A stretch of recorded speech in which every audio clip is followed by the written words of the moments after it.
이 새벽에 주 앞에 나오신 분들을 진심으로 환영합니다. 찬송가 380장 찬양 드리겠습니다. 찬송가 380장입니다.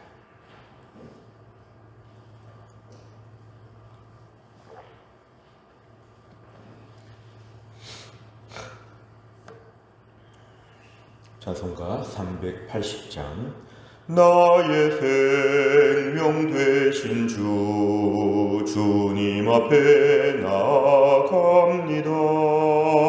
주의 흘린 보혈로 정케 하사 받아주소서. 날마다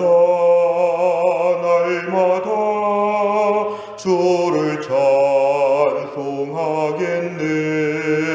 주의 사랑 줄로서 나를 굳게 잡아 매소서. 괴로운 세상 지낼 때 나를 인도하여 주소서. 주를 믿고 나가면 나의 길을 잃지 않겠네.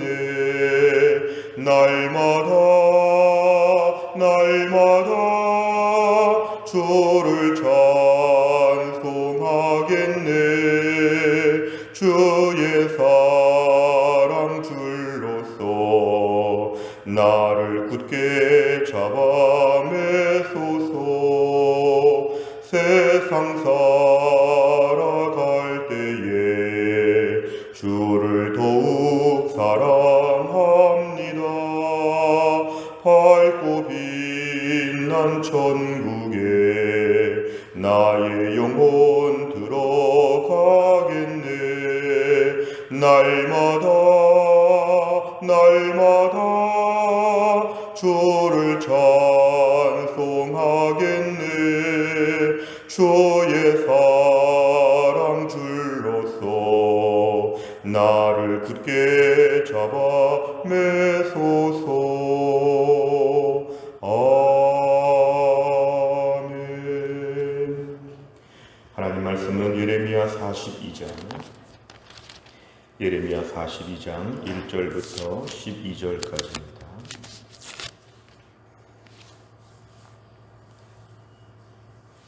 예레미야 42장 1절부터 12절, 페이지로는 1120페이지에 있습니다. 예레미야 42장 1절부터 12절까지의 말씀을 저와 한 절씩 교독하겠습니다. 제가 먼저 1절을 읽겠습니다. 이에 모든 군대의 지휘관과 가레야의 아들 요하난과 호사야의 아들 여사냐와 백성의 낮은 자로부터 높은 자까지 다 나와 선지자 예레미야에게 이르되 당신은 우리의 탄원을 듣고 이 남아있는 모든 자를 위하여 당신의 하나님 여호와께 기도해 주소서. 당신이 보는 바와 같이 우리는 많은 사람 중에서 남은 적은 무리이니 당신의 하나님 여호와께서 우리가 마땅히 갈 길과 할 일을 보이시기를 원하나이다. 선지자 예레미야가 그들에게 이르되 내가 너희 말을 들었은즉 너희 말대로 너희 하나님 여호와께 기도하고 무릇 여호와께서 너희에게 응답하시는 것을 숨김이 없이 너희에게 말하리라. 그들이 예레미야에게 이르되 우리가 당신의 하나님 여호와께서 당신을 보내사 우리에게 이르시는 모든 말씀대로 행하리이다. 여호와께서는 우리 가운데 진실하고 성실한 증인이 되시옵소서. 우리가 당신을 우리 하나님 여호와께 보냄은 그의 목소리가 우리에게 좋든지 좋지 않든지를 막론하고 순종하려 함이라. 우리가 우리 하나님 여호와의 목소리를 순종하면 우리에게 복이 있으리이다 하니라. 10일 후에 여호와의 말씀이 예레미야에게 임하니 그가 가레야의 아들 요하난과 그와 함께 있는 모든 군 지휘관과 백성의 낮은 자로부터 높은 자까지 다 부르고 그들에게 이르되 너희가 나를 보내어 너희의 간구를 이스라엘의 하나님 여호와께 드리게 하지 아니하였느냐.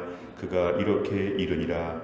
너희가 이 땅에 눌러 앉아 산다면 내가 너희를 세우고 헐지 아니하며 너희를 심고 뽑지 아니하리니 이는 내가 너희에게 내린 재난에 대하여 뜻을 돌이킴이라. 여호와의 말씀이니라. 너희는 너희가 두려워하는 바벨론의 왕을 겁내지 말라. 내가 너희와 함께 있어 너희를 구원하며 그의 손에서 너희를 건지리니 두려워하지 말라. 내가 너희를 불쌍히 여기리니 그도 너희를 불쌍히 여겨 너희를 너희 본향으로 돌려보내리라 하셨느니라. 아멘. 오늘 본문의 말씀을 보시면 1절에서 요하난을 중심으로 한 유대의 군대 장관들이 등장합니다. 그래서 모든 백성들이 함께 다 나와 2절에 보니까 선지자 예레미야에게 지금 나오고 있습니다. 선지자 예레미야에게 지금 나와서 이렇게 말합니다. 당신은 우리의 탄원을 듣고 우리의 어려움과 힘든 모든 말을 좀 듣고 남아있는 모든 자를 위하여 당신의 하나님 여호와께 기도해 주소서. 이 당신의 하나님, 이걸 좀 주목해 보시기를 바랍니다. 하나님과의 관계가 어려워졌고 하나님과의 관계가 어색하니까 우리의 하나님이란 말을 못하고 당신의 하나님 여호와께 기도해 달라. 사실은 이렇게 말하는 것은 영적인 상태를 보여주는 것이죠. 하나님과의 관계가 멀어졌기 때문에 당신의 하나님 여호와께 기도해 주소서. 유다 백성들은 하나님 백성임에도 불구하고 하나님을 나의 하나님이라고 말할 수 없는, 지금 그런 분별력이 없는, 확신이 없는 그런 상태입니다. 우리는 많은 사람 중에서 남은 적은 무리이니, 사실은 남유다가 멸망할 때 많은 사람들이 죽었는데 많은 사람들은 죽었고 또 많은 사람들은 포로로 끌려갔고 정말 조금만 이 땅에 지금 남아있는 그 현실, 정말 남겨진 사람이 얼마 없는데 3절에 보니까 당신의 하나님 여호와께서, 예레미야 선지자에게 말합니다. 당신의 하나님 여호와께서 마땅히 우리의 갈 길을 보여주십시오. 하나님께 지금 여쭤보고 있는 것입니다. 오늘 4절에 보면 예레미야는 이제 내가 너희 말을 다 들었고 이렇게 교정하여 줍니다. 너희 하나님 여호와께 기도하겠다. 나의 하나님이 아니라 너희 하나님이지 않겠느냐. 우리 모두의 하나님이지 않느냐. 너희 하나님 여호와께 내가 기도하겠다. 그리고 하나님께서 어떻게 인도해 주시는지 너희에게 다 얘기해 주겠다. 이렇게 말합니다. 5절에 보니까 다시 이들은 또 이렇게 해요. 당신의 하나님 여호와께서 당신을 보내사 주시는 말씀에 순종하겠다. 6절에 보니까 당신이 무슨 말씀을 하든지 간에 하나님께서 주신 말씀 앞에 우리는 다 순종하겠다. 우리가 6절에 참 밑줄을 긋게 되는데요. 하나님 말씀을 이렇게 들어야 하는구나. 좋든지 좋지 않든지 무조건 순종하겠습니다. 복종서약, 순종서약을 먼저 한 다음에 말씀을 받는 것, 이거 참 중요한 자세이죠. 들어보고 내가 좋으면 하고 아니면 아니라 이렇게 말하지 않고 듣기 전에 무슨 말씀을 하든지 간에 다 듣겠다 이렇게 얘기합니다. 6절까지를 보면 은혜로운 모습을 보여주는데 7절에 보니까 11이 경과되어서 열흘 후에 하나님 말씀을 듣고 예레미야가 사람들을 불러서 말합니다. 9절 이하를 보니까 이제 하나님께서 이렇게 말씀하십니다. 10절 이하, 너희가 이 땅에 눌러 앉아야 된다. 이 땅에, 이 폐허가 된 땅에 너희가 살아야 된다.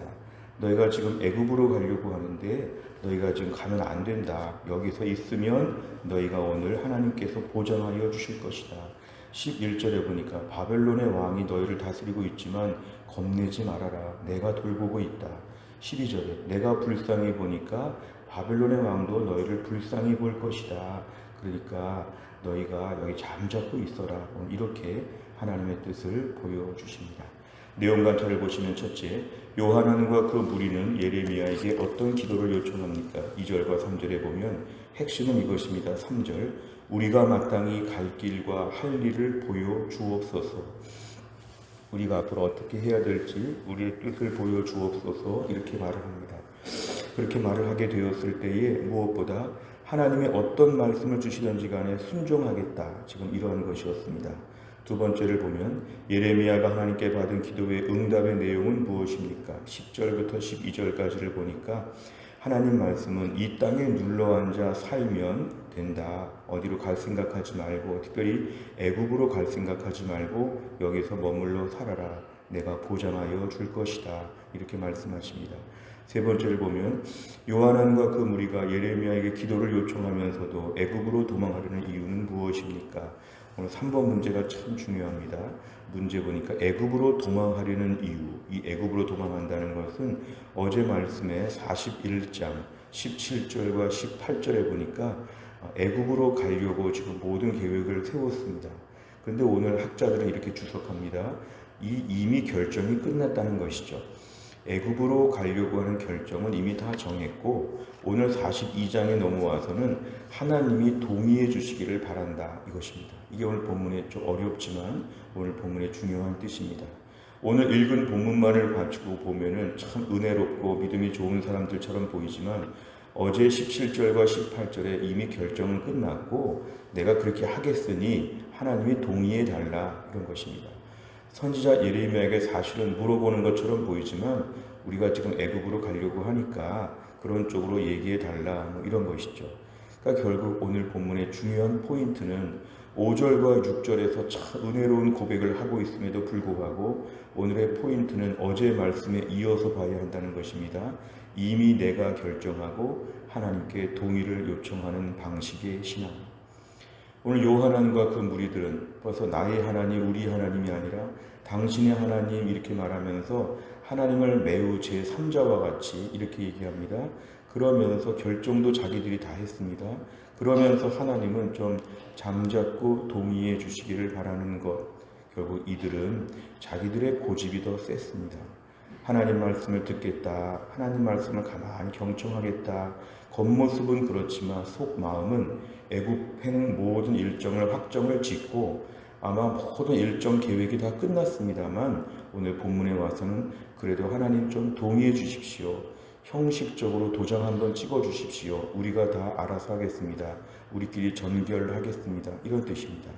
그러니까 오늘의 본문의 요하난과 당시 백성의 지도자들은 얼마나 믿음이 없었는지 하나님께 물어보는 절차를 밟되 얼마나 믿음이 없고 얼마나 불신자 같은지 이런 모습들을 우리에게 보여줍니다. 오늘 네 번째 문제를 보면 하나님께 순종을 말하면서도 다른 생각을 품고 있는 요하난과 그 무리를 보며 무엇을 느낍니까? 오늘 우리들의 삶 가운데도 우리가 이미 다 결정하고 우리 마음대로 다 하면서 그냥 하나님께 동의를 요청하고 선지자에게 무조건 예스라고 말해달라 이런 식으로 말할 때가 얼마나 많은지 모릅니다. 오늘 3절을 보니까 하나님께 지금 여쭤보는 게 분명하고 6절에 보니까 복종을 다 서약했지만 결국은 다 형식적입니다. 안 듣습니다. 내 마음대로 하겠다는 것이죠. 사사기 시대의 병이 다시 재발한 것입니다. 내 소견에 오른 대로 결정은 끝냈고 하나님조차 옆에서 동의하는 거수기처럼 역할을 해달라. 이런 것이 매우 무섭습니다. 우리가 현실적으로 이 땅에서 얼마나 이런 것이 많은지 모릅니다. 내 마음대로 살겠다는 것이죠. 말씀이 들려도 어떤 지도를 받아도 지도 안 받겠다는 것입니다. 이건 불신자입니다. 내 하나님이라고 말할 수 없고 당신의 하나님, 남의 하나님, 옆집의 하나님, 믿음 좋은 사람들의 하나님 그렇게 말할 수밖에 없는 영적인 상태. 오늘 요하나는 어제 이스마엘도 제거하고 나름대로 많은 일을 했다고 보지만 결국 그 심정에는 어떤 마음이 있냐면 내가 다 한다. 내가 알아서 한다. 이런 무서운 마음이 있었습니다. 오늘도 우리 안에 이런 마음이 있지 않은가. 형식적으로 여쭤보고 내 마음대로 하는 것. 말씀 앞에서 나는 못하겠습니다. 내가 알아서 하겠습니다. 이러한 태도가 없는지. 말을 다 듣고 나서 그런데 내가 알아서 합니다. 이런 마음이 있다면 오늘 본문에서 반드시 우리가 교정되어야 합니다. 5번째를 보면 현재 신뢰하는 마음이 없이 형식적으로 기도하고 있는 것이 있다면 무엇입니까? 기도의 내용과 일치하는 삶을 살기 위해 무엇을 결단하고 실천하겠습니까? 내가 지금 기도하는 것 중에 하나님의 뜻대로 살겠습니다. 하나님의 뜻을 보여주옵소서. 우리 자녀의 길을 인도해 주시고 우리 교회를 인도해 주시고 내 앞날의 모든 길을 인도해 주옵소서. 이렇게 기도하고 있다면 이제 순종할 준비를 해야 합니다. 하나님께 여쭤보는 것은 백지 노트를 가지고 가서 거기다가 글씨를 써달라고 하는 것입니다. 내가 글씨 다 썼으니까 마지막에 도장만 찍어달라고 하는 것은 오늘 본문과 똑같은 것이죠. 내가 지금 기도하는 것 내 뜻이 아니라 하나님의 뜻이 이루어지게 하여 주옵소서. 내 인생 내 마음대로 살지 않겠습니다. 하나님의 결정대로 살겠습니다. 복종 서약을 진정성 있게 해야 한다는 것입니다. 우리가 교회를 등록할 때, 세례받을 때, 임직식을 할 때 우리가 많은 서약들을 하죠. 서약은 서약이고 나는 내 마음대로 살겠다. 그러면 하나님의 일을 할 수 없습니다. 오히려 하나님께 해로운 존재가 되는 것이죠. 무엇보다 오늘날 하나님 앞에서 나는 잘 모르겠고 100% 순종하겠습니다. 이렇게 하나님께 여쭤보는 태도가 회복되어야 합니다. 믿음은 이런 자세가 있어야 됩니다. 형식적으로 물어보는 것은 하나님을 더 만홀히 여기는 것이 됩니다. 오늘 본문의 이 부정적인 모습을 봤습니다. 이 반면교사의 모습을 보면서 오늘도 하나님 앞에서 형식적으로 묻고 내 마음대로 사는 불신자, 불순종의 삶이 아니라 오늘도 여쭤본 다음에 마음을 비우고 그냥 그대로 살면 됩니다. 오늘 10절의 말씀, 이 땅에 눌러앉아 살면, 특별히 어제 말씀에 18절에 나온 것처럼 갈대아 사람을 두려워했다 그랬는데 두려워할 필요가 없다는 것이죠. 위험과 모든 위기의 상황 같지만 잠자코 눌러앉아 산다는 것은 나는 두려운데 그냥 살라는 것입니다. 내 생각에 위험해 보이는데 그냥 잠자코 있으라는 것이죠. 그러면 하나님이 돌보신다. 내 생각 이치적으로 맞지 않지만 그냥 눌러앉아서 좀 버티면 하나님이 또 살 길을 열어주신다는 것입니다. 갈대아 총독이 죽었기 때문에 갈대아가 여기를 다시 잔멸시킬 것이다, 이런 쓸데없는 두려움 생각하지 말고 잠자코 이 땅에 있으면 내가 너희를 불쌍히 보니까 바벨론도 너희를 불쌍히 볼 것이다. 너희 생각과 좀 다르더라도 잠자코 있어라. 이게 바로 하나님의 뜻입니다. 오늘 말씀 앞에서 내 뜻이 아니라 하나님의 뜻이 이루어지는 일에 마음을 참 열고 순종할 수 있기를 주의 이름으로 축원합니다. 기도하겠습니다. 하나님 아버지 감사합니다. 오늘도 이 새벽에 하나님이 저희를 깨우시고 주 앞에 나와 귀한 말씀을 듣게 하심을 감사합니다. 오늘 본문에 등장하는 사람들은 하나님께 여쭤보는 것처럼 보이지만, 순종하겠다고 믿음의 말을 하는 것처럼 보이지만 결국은 자기들의 계획을 다 세워놓고 형식적으로 하나님의 동의를 구하는 모순된 기도를 하고 있고 모순된 부탁을 하고 있습니다. 하나님, 이것이 잘못된 것을 저희가 보았는데 오늘날 저희의 삶에도 이런 부분들이 얼마나 많은지 모릅니다. 내가 이미 다 결정을 끝내놓고 하나님의 무슨 말씀을 하시든지 어차피 안 들을 건데, 어차피 내 마음대로 살 건데 형식적으로 하나님께 여쭤보고 믿음의 말들은 멋있게 하고 있는 저희의 완악함과 저희의 모순을 용서하여 주시기를 원합니다. 오늘 말씀 앞에 내 뜻을 다 내려놓고 하나님 앞에 백지 노트를 들고 가서 여쭤볼 수 있는, 정말 하나님을 믿고 정말 주 안에서 자유한 믿음의 사람 되게 하여 주옵소서. 한날의 일정을 주님께 의지하오며 예수님의 이름으로 기도하옵나이다. 아멘. 매주 금요일마다 우리 교회는 100대 기도 제목 중에 다락방 예배와 전도의 세 가족을 위해 기도합니다. 71번부터 84번까지 오늘 아침에 꼭 기도해 주시기를 바랍니다. 주기도문 하겠습니다. 하늘에 계신 우리 아버지여, 이름이 거룩히 여김을 받으시오며 나라 임하옵시며 뜻이 하늘에서 이룬 것 같이 땅에서도 이루어지이다. 오늘날 우리에게 일용할 양식을 주옵시고 우리가 우리에게 죄 지은 자를 사하여 준 것 같이 우리 죄를 사하여 주옵시고 우리를 시험에 들게 하지 마옵시고 다만 악에서 구하옵소서. 대개 나라와 권세와 영광이 아버지께 영원히 싸움나이다. 아멘.